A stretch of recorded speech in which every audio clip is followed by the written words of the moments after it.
Warning, this week's episode contains much Russian bias. Welcome my fellow scrub lords to another Super Unicorn review.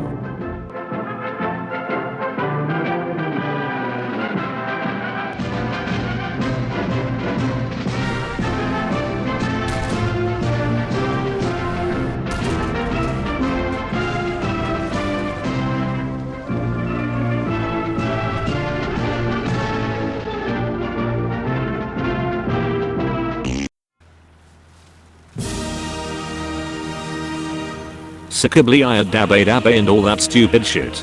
This week we take a look at a tank that Sikabliya's things and simply doesn't give a fuck.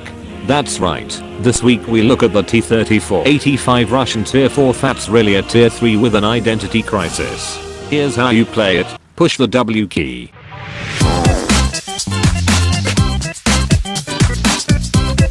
Wait, you guys want more? Fine. I'll fucking humor you just this once. Just this fucking once. The T34 has quite possibly the best combination of armor, mobility and firepower of any medium tank at tier 3 and 4. It's sloped, depleted, rolled, stamped, glued, bent, twisted, consumed, shitted out by Stalin himself and whacked together with the hammer stalinium plates will even ricochet hesh rounds from the Conqueror at point blank range.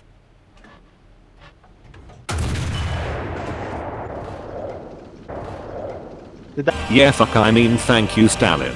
The T34 will Sikabliya it about with the speed of a Soviet Gulag train.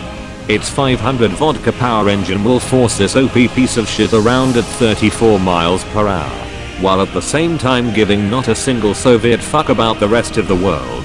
As previously demonstrated, the T34-85's armor is capable of ricocheting the most powerful guns in the game for no apparent reason despite the fact that historically German tanks could easily kill one of the fuckers from half a goddamn Europe away. Despite this, people claim that it's not OP.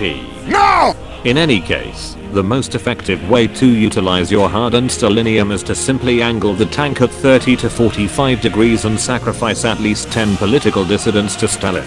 After that you can bounce almost anything. Except for British sugar cubes, they have a nasty tendency to go through regardless. Also one of your major weak points on the rape train 34 is your turret ring as it can be seen from almost all sides, and is not angled at all.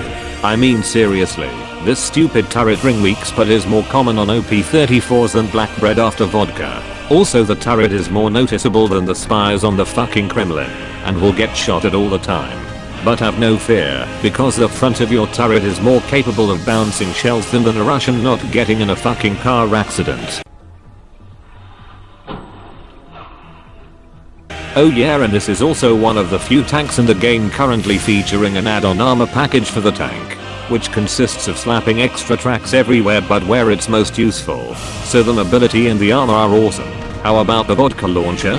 Well, it gets 3 AP shells, a stock APH-EBC round, an upgraded APH-E round and an APCR round that Stalin demands you never use out of respect for your fellow party members. The first AP round isn't bad, but the upgraded round does slightly better against sloped armor. They both have similar penetration of around 145mm. What is special about these rounds is the vodka infused clay explosive filler that crushes dreams wherever it goes. Also you should prioritize enemy turrets from the side and rear. This will generally yield the best results, since the crew is packed together like a sardine can inside a sardine can.